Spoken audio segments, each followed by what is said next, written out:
안녕하세요. 리병이 복수의 엉삼입니다. 원작에서의 케이블은 미래에서 온 히어로입니다. 그는 초능력으로 자신의 몸을 띄운다거나 물건들을 자유자재로 다루는 능력도 있고요.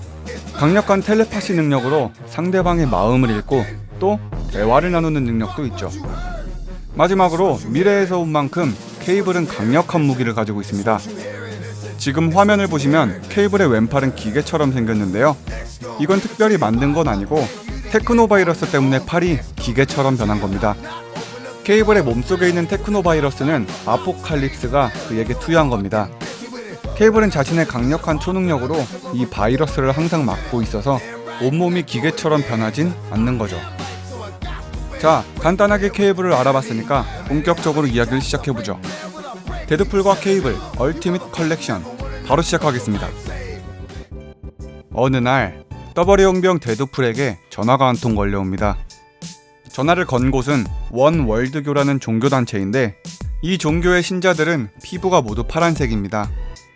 이들은 데드풀에게 돈을 줄 테니까 신종 바이러스인 파사드 바이러스를 훔쳐와 달라고 하는데요. 이 종교단체의 수장은 파사드 바이러스만 있다면 신체를 변형하거나 색깔을 바꿀 수 있다고 합니다.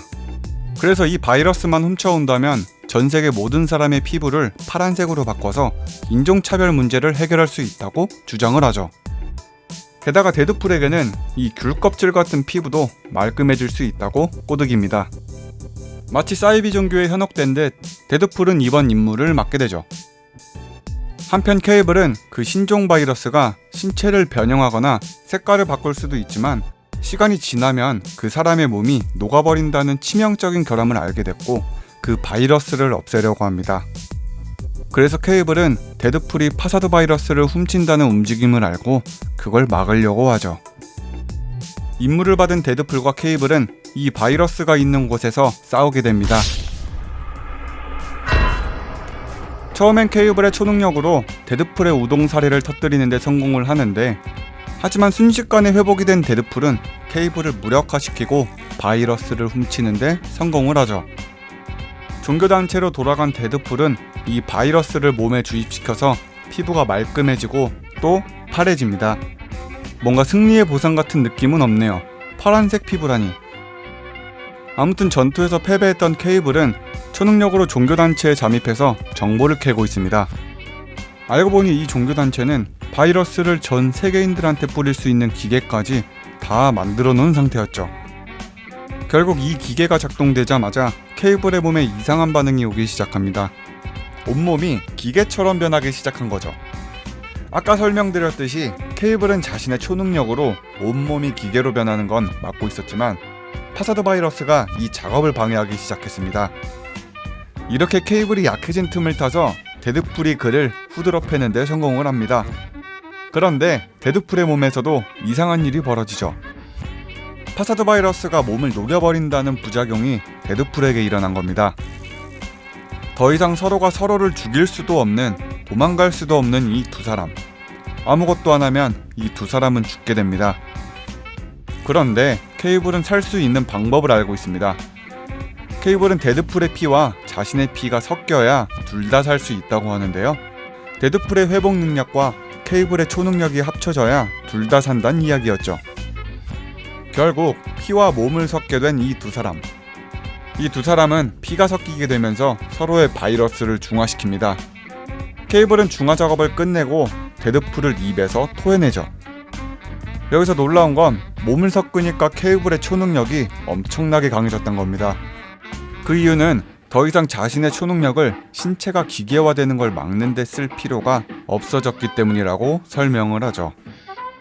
케이블은 전 세계로 퍼진 파사드 바이러스를 정리하게 되고 지구를 구합니다. 케이블은 그만의 방법으로 인류를 구원하려고 했는데요. 케이블은 망가진 환경을 되돌린다거나 질병을 없앤다거나 배고파서 죽게 되는 일도 없게끔 해주죠. 하지만 멍청한 짓도 했습니다. 케이블은 원래부터 기울어져 있는 피사의 사탑을 바로 세우는 것처럼 너무나도 극단적으로 그리고 융통성 없이 인류를 구하게 되죠. 많은 이유 때문에 사람들은 케이블을 별로 좋아하지 않습니다. 케이블이 마치 히틀러처럼 미쳤다고도 하고 모든 권력이 케이블한테 있으니까 권력이 부패할 수도 있다는 의심도 들기 시작했죠. 그래서 엑스맨이 나섭니다. 이 사진 중앙에 있는 사이클롭스는 케이블의 아빠이기도 합니다. 그런데 케이블은 미래에서 온 아들이니까 아마도 지금은 사이클롭스의 뱃속에 있을 수도 있겠네요. 그리고 식스팩도 케이블을 막으려고 출동합니다. 여기서 한 가지 눈에 띄는 건 제일 왼쪽에 이번 데드풀2에 출연한 도미노가 있습니다. 많은 히어로가 출동을 했지만 데드풀은 그저 별로 하는 일도 없이 집에서 샤워나 하고 있었는데 엑스맨이 찾아와선 데드풀에게 너 엑스맨 시켜줄 테니까 같이 케이블을 막자고 제안하면서 합류합니다. 그러면서 데드풀한테 새로운 엑스맨 수트를 만들어주는데 아이고 노란색 초록색 조합이라니 이것도 불오네요. 모든 히어로가 케이블에 맞서 싸우기는 하지만 역시 역부족입니다. 많은 히어로들은 케이블에게 패배하기도 했고 몇몇 히어로들은 케이블의 말에 현혹돼서 그의 밑으로 들어가기도 했습니다.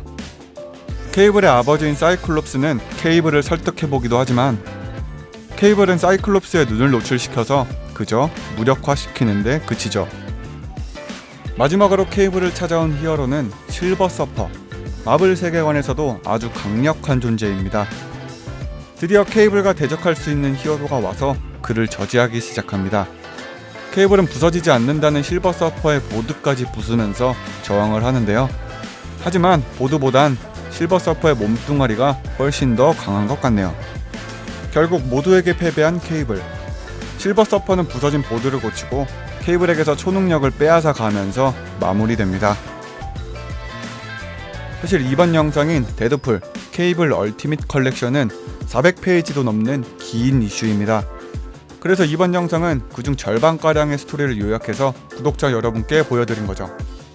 이 뒷내용은 케이블이 어떻게 다시 되살아나는지, 그리고 케이블의 어린 시절과 그의 기계 팔뚝의 비밀에 대해서 다루고 있습니다. 그래서 다음 영상은 이 둘 중에 더 많은 투표를 받은 주제를 가지고 영상을 만들어 보도록 하겠습니다. 오른쪽 상단에 있는 투표 카드에 꼭 투표 참여해 주시고요. 영상 재밌게 보셨다면 좋아요, 구독하기 누르는 거 진짜로 잊지 마시고요. 그럼 지금까지 엉삼이었습니다.